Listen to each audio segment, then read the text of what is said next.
Menjadi TKW Hong Kong. Banyak sekali yang bertanya di luar sana itu bagaimana sih caranya menjadi TKW Hong Kong untuk anak non maupun anak yang yang dulunya itu belum pernah kerja ke Hong Kong, cuman sudah pernah kerja di lain negara. Contohnya Singapura, Taiwan, Malaysia, mungkin juga Arab Saudi. Untuk kalian yang sudah maupun non, sebelum mendaftar ke PT itu boleh dicek dulu dokumennya.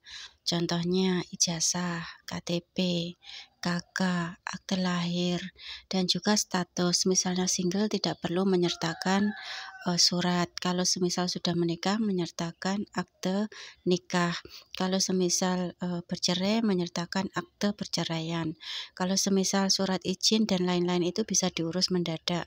Tapi untuk dokumen 5 ini kalian persiapkan terlebih dahulu. Dan ketika kita itu sudah menyiapkan dokumen untuk kalian yang non, sebelum kalian mendaftar ke PT, sebaiknya kalian itu belajar bahasa negara tujuan secara online. Kalian bisa lihat di YouTube atau di grup di Facebook atau dimanapun yang bisa membuat kalian itu mengerti, paham bahasa tujuan yang akan kalian tuju. Di sini aku menganjurkan kalian untuk belajar otodidak bahasa tujuan kalian, terutama Hong Kong menggunakan bahasa Kantonis, supaya kalian ketika benar-benar sudah siap masuk ke PT, kalian sudah mengetahui dasar-dasar bahasa Kantonis. Terutama ketika kalian masuk ke PT, 1 bulan kemudian kemungkinan kalian akan di biodata menggunakan bahasa Kantonis. Jadi untuk kalian yang masih non sebelum masuk ke PT, baik sekali kalian jika ingin mau belajar otodidak melalui online, bisa join di grup Facebook, bisa melihat di YouTube, atau join di grup WA yang aku buat juga bisa. Jadi sebelum masuk ke PT itu kalian sudah punya bekal sedikit. Ketika masuk ke PT, kalian mendalami bahasa Kantonis, maka kalian itu tidak akan mendapatkan kesulitan karena kalian sudah memahami dasar-dasar dari bahasa Kantonis. Ini bisa membantu kalian mempercepat kalian untuk mendapatkan majikan. Jadi ceritanya seperti ini ya, contohnya ketika kalian masuk ke PT itu tanpa mengetahui dasar-dasar bahasa tujuan, misalnya Kantonis, kalian di PT 1 bulan ke depan itu kalian hanya mendapatkan 1% pemahaman bahasa Kantonis.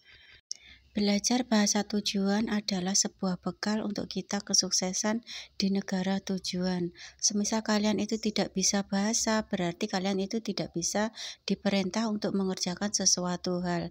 Ini bisa membuat majikan itu memarahi kalian, tidak suka, dan mungkin juga bisa membuat kalian itu dipulangkan ke agen. Di Hong Kong itu kalau kita bisa bicara, bisa mendengarkan perintah, itu disebut bisa kerja. Semisal kalian itu tidak bisa bahasa, itu disebut tidak bisa kerja. Karena ketika majikan menyuruh kalian itu bukan menggunakan bahasa Indonesia, tapi menggunakan bahasa di sana. Contohnya bahasa Kantonis atau bahasa Inggris atau bahasa Mandarin. Untuk kalian yang non tujuan Hong Kong, diutamakan belajar Kantonis, itu yang paling utama ya. Karena di Hong Kong itu mulai dari anak-anak, remaja, nyonya, tuan, itu semuanya menggunakan bahasa Kantonis. Terutama menjaga seorang bobo atau kungkung itu juga menggunakan bahasa Kantonis. Intinya untuk kalian yang masih non, belajarlah secara otodidak sebelum kalian masuk ke PT. Dan jangan pernah berharap kalau kalian itu non bisa mendapatkan majikan yang zero cost. Itu kalian hanya akan menjadi penghuni PT yang mungkin lama. Semisal kalian cepat diterbangkan, misalnya ya ada yang begitu bangga ketika baru di PT itu 3 bulan belajar bahasa tapi sudah diterbangkan. Ini senangnya itu ketika waktu kita mau berangkat dari Indonesia. Tapi susahnya, cemasnya, gangguan pikiran kita, waktu kita itu sudah sampai di Hong Kong. Kita belum bisa sepenuhnya bisa bicara bahasa Kantonis, tapi kita itu sudah diwajibkan ada panggilan kerja yang menuntut kita itu untuk segera melaksanakan pekerjaan karena sudah ada majikan. Jadi untuk kalian yang non, ketika kalian diberangkatkan cepat itu, kalian jangan berbangga berbesar hati dulu. Ada begitu banyak majikan yang tipe-tipe yang tidak suka ketika kalian itu CC-nya tidak bisa bahasa. Ya, kalian akan merasa beruntung atau merasa diuntungkan ketika majikan itu bisa menerima kalian apa adanya. Tidak bisa bahasa menggunakan bahasa isyarat. Tapi tidak semua majikan Hongkong itu seperti itu. Kebanyakan mereka menuntut semua CC-nya itu bisa memahami apa yang mereka katakan. Terutama adalah job bayi dan job anak-anak. Kalau job orang tua mungkin mereka itu sudah tidak banyak ngomong. Tapi kalau untuk job bayi dan anak-anak bakal banyak penjelasan dari majikan yang akan disampaikan ke CC-nya. Sekarang saya mau lanjut tentang proses anak Ik yang sudah pernah kerja ke luar negeri, meskipun itu bukan Hong Kong, maksudnya di luar Hong Kong, ada mungkin Singapura atau Taiwan, mungkin dia bisa memahami, sudah menguasai satu bahasa, kalau nggak Mandarin ya bahasa Inggris. Untuk dua bahasa ini bukan berarti kita tidak perlu mempelajari bahasa Kantonis, karena kalau kalian ingin bekerja ke Hong Kong, kalian wajib tahu juga bahasa Kantonis, karena di sana itu di luar, di pasar, di gedung, di rumah sakit, di mana-mana itu mereka menggunakan bahasa umumnya adalah bahasa Kantonis. Jadi kalau semisal kalian itu menggunakan bahasa Inggris memang ada, bahasa Mandarin iya memang ada, tapi untuk keseharian kita ngomong sama majikan terkadang lebih banyak menggunakan bahasa Kantonis seperti itu ya. Jadi saran aku, meskipun kalian itu sudah menguasai bahasa Inggris, menguasai bahasa Mandarin, kalian tetap berkewajiban untuk mengetahui sedikit-sedikit tentang bahasa Kantonis seperti itu. Di sini aku mau melampirkan tata cara ketika anak Ik itu sudah pulang ke Indonesia mau berangkat lagi ke Hong Kong. Jadi tata caranya itu seperti ini ya. Kalian persiapkan dokumennya seperti yang sudah aku sebutkan tadi, ijazah, KK, KTP, akte lahir dan surat status kalian.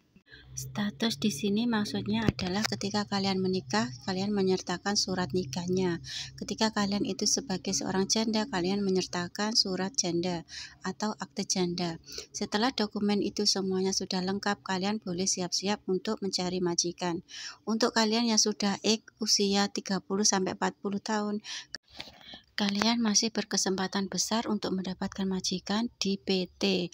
Tapi bila kalian itu usianya sudah 40 ke atas, lebih baik kalian itu langsung menghubungi agen Hong Kong. Semisal kalian itu tidak pernah Hong Kong, kalian bisa meminta tolong untuk dicarikan majikan di agen. Kalian bisa join di grup-grup Facebook atau mungkin bisa menghubungi saya, nanti akan saya konekkan ke agen aku supaya kalian itu bisa dicarikan majikan seperti itu ya. Jadi usia rawan 40 ke atas itu di PT itu biasanya dokumen kita bakal dibelakangkan gitu ya. Jadi anak-anak yang baru, yang masih fresh itu yang pemasarannya lebih meriah gitu ya, itu pasti akan didahulukan dikenalkan dengan majikan, kecuali memang ada permintaan dari majikan ingin yang usianya 40 ke atas, itu tidak apa-apa.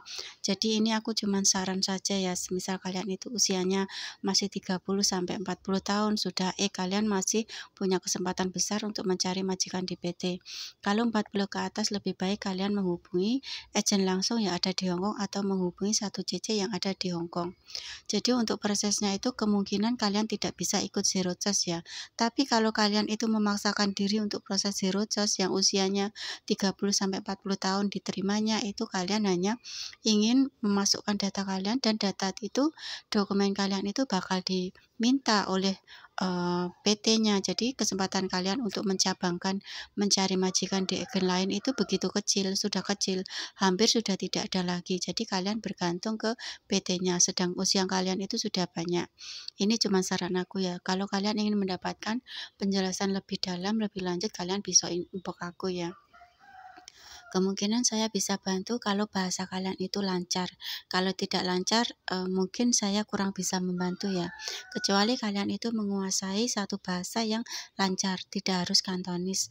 Misalnya Inggris atau Mandarin, seperti itu. Apakah mencari job di agen langsung di Hong Kong itu apakah susah? Tidak susah sama sekali ya.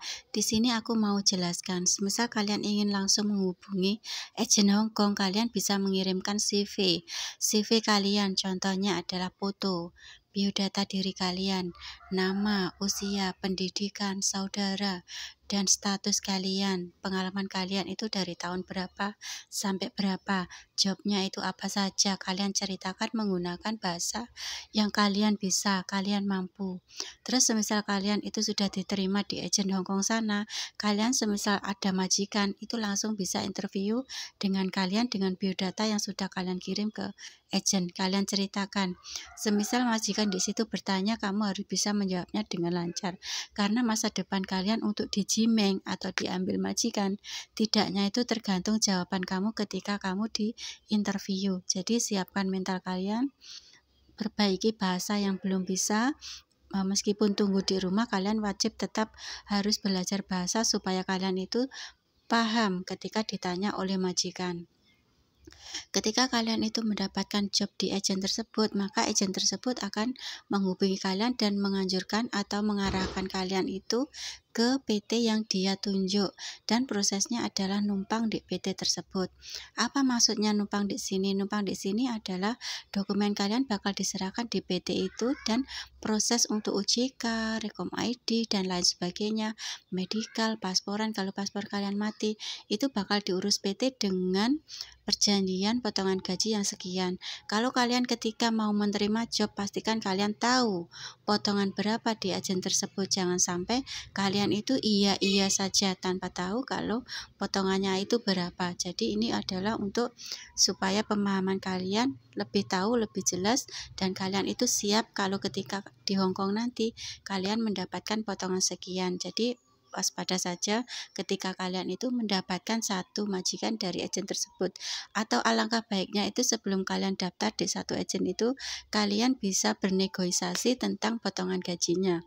Dan ketika kalian mendapatkan majikan tersebut, semisal jobnya itu berat, kalian boleh bernegosiasi tentang gaji kalian atau potongan kalian diperingan.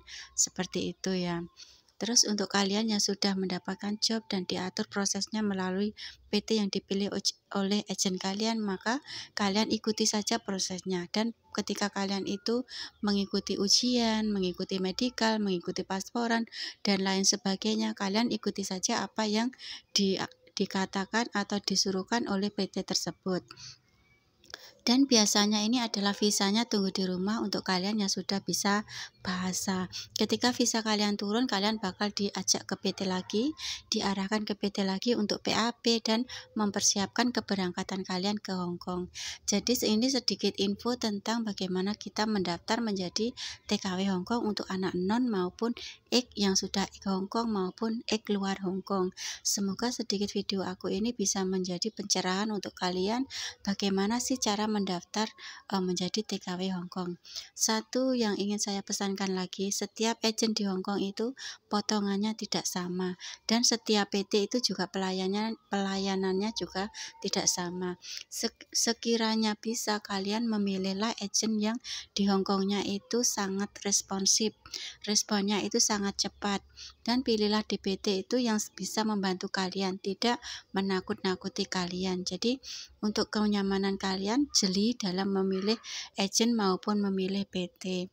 Sekian dulu video aku, lain kali akan aku sambung dengan tema yang lainnya. Terima kasih untuk yang sudah menonton.